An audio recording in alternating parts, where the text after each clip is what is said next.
حبايبي عاملين ايه؟ يا رب يكونوا في احسن حال. حلقة النهاردة مميزة. هنعمل طاجن بامية باللحمة الضاني بطريقة مختلفة وبطريقة جديدة، والصورة بتتحدث عن نفسها، وهقول لكم الكوارث اللي حصلت لي في طاجن البامية ده. اتفرجي الفيديو للاخر وشوفي ايه اللي هحكيه. معايا مادة دهنية، معايا بصلة مفرومة، معايا معلقه توم كبيره. الباميه اصلا بتحب التوم. قلبي الحاجات الحلوه دي مع بعضيها لغايه لما البصلايه بتاعتك تدبل، وابدأي انزلي بالطماطم بتاعتك. نزلنا بالطماطم بتاعتنا، هنبدأ نبهر الباميه بتاعتنا. معايا كانوا شويه صلصه كده في البطرمان، زودتهم شويه ميه ورحت حطيتهم.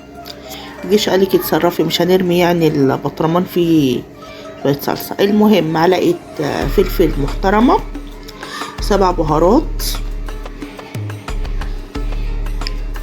تمام.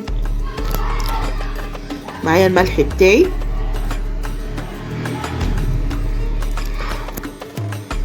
واحط معلقه سكر عشان تظبط الدنيا مع بعضها.